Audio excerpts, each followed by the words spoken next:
Sur le papier, le comparatif entre la Yamaha FZ6 et la Kawasaki Z750 s'annonçait comme un tournage d'enfer. Une vraie partie de plaisir, des kilomètres à avaler avec le sourire sous le casque.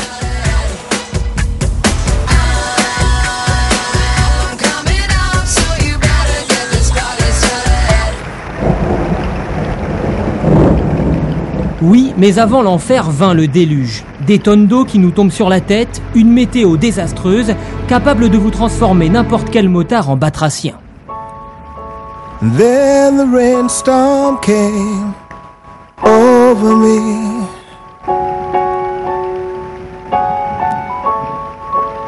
And I felt my spirit break. Stop, fini les seaux d'eau, on retrouve nos deux montures prêtes à nous montrer ce dont elles sont capables, pour peu que le soleil ose montrer le bout de son nez. D'un côté la Kawasaki Z750, grimée tel un Indien sur le sentier de la guerre, et de l'autre, la Yamaha FZ6, une phaser qui fait du topless, en quelque sorte.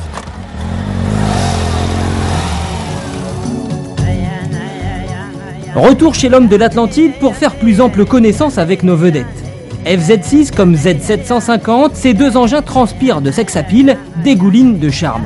En tout cas, chacune dans leur style, elles se démarquent du reste de la production moto. Certes, la Kawa reprend trait pour trait le dessin de sa grande sœur, la Z1000, à l'exception de l'échappement, mais elle reste profondément ancrée dans l'originalité. La FZ6 se distingue de la Phaser par l'absence de tête fourche, elle la remplace par une optique qui rappelle celle de la MV Agusta Brutal.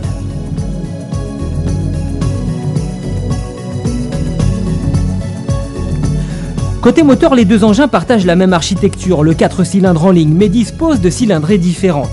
La FZ6 bénéficie du même moteur que la Phaser, ses 600 cm3 produisent une puissance de 98 chevaux et un couple de 6,4 m/kg logé à 10 000 tours, assez haut donc en régime.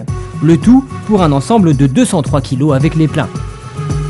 La Kawa est taillée plus large de cet aspect-là, 748 cm3 pour la cylindrée, ce qui ne fait pas une grande différence en termes de puissance, 106 chevaux, mais le couple est bien plus intéressant, 1 m/kg de plus et surtout à 8200 tours, soit 2000 de moins que la Yam. A noter par contre que le poids est plus élevé sur la Z750, 220 kg. Pour ce qui est des tableaux de bord, là encore on est très proche entre Yamaha et Kawasaki. Ou plutôt, le modèle Yamaha s'est largement inspiré de la planche inaugurée par le Z1000 et reprise sur la Z7,5. C'est donc très similaire, tout en cristaux liquides, y compris pour les contours. La plus grosse nuance concerne l'emplacement de ces tableaux de bord. Classique sur la Kawa, il est déporté sur le côté droit à bord de la FZ6. Cela produit une drôle de sensation lors des premiers kilomètres, mais on s'y habitue.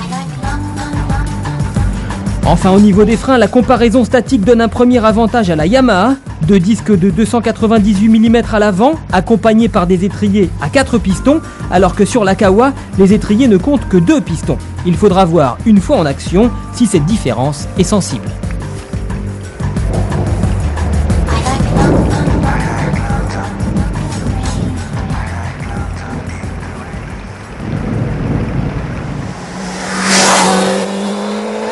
Changement d'ambiance, cette fois le soleil est notre troisième invité, les choses sérieuses vont pouvoir commencer.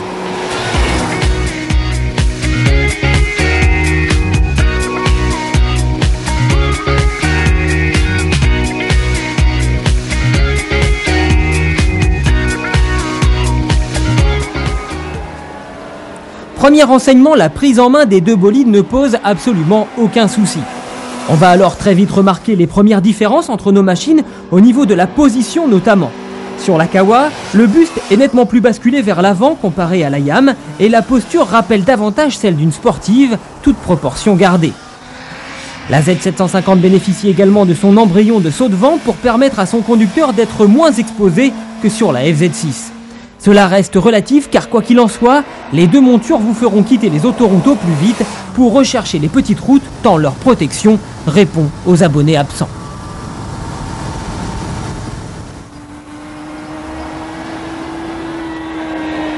Les premières courbes que nous rencontrons sont assez bosselées et la Yamaha se montre alors à son avantage. En dépit d'un châssis qui semble plus rigide que celui de la Z7,5, la FZ6 avale mieux les irrégularités du terrain grâce à des suspensions de meilleure facture. La fourche travaille plus efficacement grâce notamment à un diamètre plus important et à un angle un tout petit peu plus ouvert que celui de sa concurrente.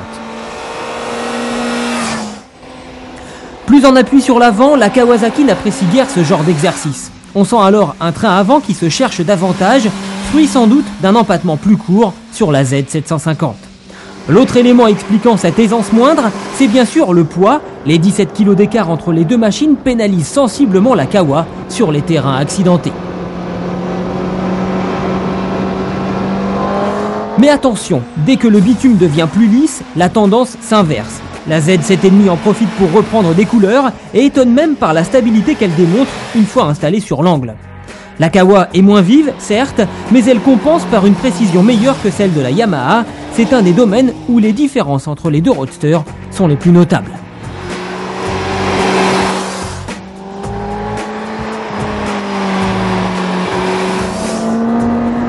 La Yamaha, de son côté, excelle dans l'improvisation, mais dévoile ses limites lorsque le ton monte.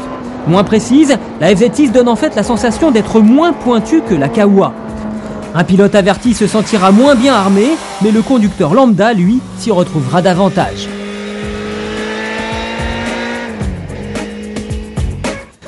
La plus grosse différence entre ces deux machines reste leur moteur. La bonne surprise vient du bloc de la Z750, issu de celui de la Z1000. Le 750 cm3 est disponible tout le temps, dans n'importe quelle condition.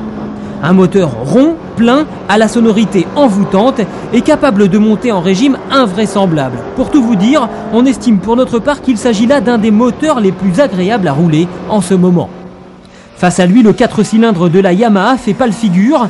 Issu de la R6, le bloc de la FZ6 ne résiste pas à la comparaison à bas et moyen régime.